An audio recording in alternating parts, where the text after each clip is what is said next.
ముగ్గురు తీస్తున్నాం. TRS party ఇక్కడ విచ్చేసిన కార్యకర్తలకు, ముఖ్య నాయకులకు, ప్రింట్ మీడియా, ఎలక్ట్రానిక్ మీడియా అందరికీ నమస్కారాలు.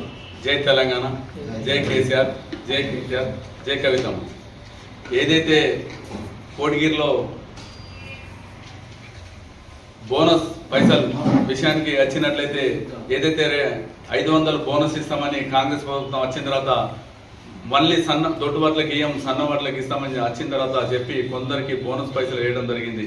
ఆ వేసిన దాంట్లో ఏవైతే ఉన్నారో దళాలు వాళ్ళు కలిసి కొందరు పొలం లేని వాళ్ళవి కౌలు రైతుల పేరు మీద ఉన్న దాని మీద దగ్గర అంటే 50 నుంచి 50 లక్షల నుంచి కోటి వరకు మన ఏది కోటగిరిలో లేపడం జరిగింది. కొన్ని రైస్ మిల్లు వాళ్ళు అందరూ కలిసి మేము ఒకటే అంటున్నాము, ఇక్కడ ఉన్న ఎమ్మెల్యే కానీ, ఇక్కడ ఇన్ఛార్జ్ మంత్రులు కానీ, ఇక్కడ ఉన్న కాంగ్రెస్ నాయకులకు కానీ మేము ఒక విషయం అంటున్నాము. ఏంటంటే ఏదైతే బోనస్ అంటారో బోగస్ రూపంలోనే అక్కడనే జరిగిందంటే అన్ని ఎక్కడెక్కడ జరిగిందో మాకు ఆ విషయం తెలియదు. కానీ ప్రత్యేకంగా జరిగిన సాక్షులతోనే అక్కడ కొందరు పేపర్లు కానీ మీరు రావడం జరిగింది. అదే కాకుండా పొలం లేని వాళ్ళకి ఏదైతే రైస్ మిల్ ఉన్నదో ఆ సెక్రటరీలు వాళ్ళు కలిసి ఆ చిట్టి రాసుకుంటా లేపడం జరిగింది.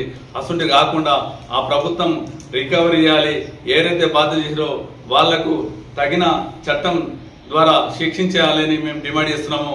ఏదైతే 50 లక్షల నుంచి కోటి రూపాయలు జరిగిందో అక్కడ ఉన్న కాంగ్రెస్ నాయకులే లేపేసినట్లు సమాచారం అందింది.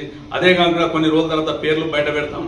దాని మీద మనం ఏదైతే అడిగినాము, అక్కడ సమాచారం అడిగినాము, ఇంకా రాలే, మాకు అక్కడ తీసుకోపోలేకపోయినాము. మేము అనేది అంటే ఇక్కడనే కాకుండా ఇక్కడ ఉన్న ఎమ్మెల్యే గారికి అంటున్నాం, మీరు గతంలో రైతు మంచి మంత్రిగా చేశారు, మంచి పేరు ఉండే మీకు కేసీఆర్ గారు ఉన్నప్పుడువి. కానీ మీరు ఇప్పుడు వాళ్ళ పోయిన తర్వాత మీరు మౌనం వహిస్తున్నారు. ఎందుకు మౌనం వహిస్తున్నారో తెలియకొచ్చింది. దాని మీద ఇంతవరకు మీరు ప్రెస్ మీట్ పెట్టాలి. ఆ బోగస్ మీద మీరు మాట్లాడకపోవటం చాలా బాధాకరం అని ఇక్కడ మేము డిమాండ్ చేస్తున్నాం. ఇక్కడ ఉన్న ఆగ్రో చైర్మన్ గారు ఉన్నారు, అక్కడ బోగస్ జరిగింది, పేపర్లు వచ్చింది, న్యూస్ వచ్చినాయి. ఎందుకంటే ఏదైతే కౌలు రైతులు ఉన్నారో పంట పాస్బుక్ ని డైరెక్ట్ లేపడం జరిగింది. ఎందుకంటే ఆ పంట పండియలే ఏం పండియలే అతని పేర్ల పైసలు ఎట్లా పోతాయండి. అయితే ఈ ఏదైతే బోనస్ పెట్టారో గవర్నమెంట్ మేము ప్రభుత్వాన్ని డిమాండ్ చేస్తున్నాం, రేవంత్ సీఎం గారికి ఈ బోనస్ కాకుండా డైరెక్ట్ రైతుకి మద్దతు ధర పక్కెట్టిస్తే ఆ రైతుకే చెల్తుంది కదా, మధ్యవర్తి ధరలు ఉండరు కదా. దీని విషయంలో మేము డిమాండ్ చేస్తున్నాం.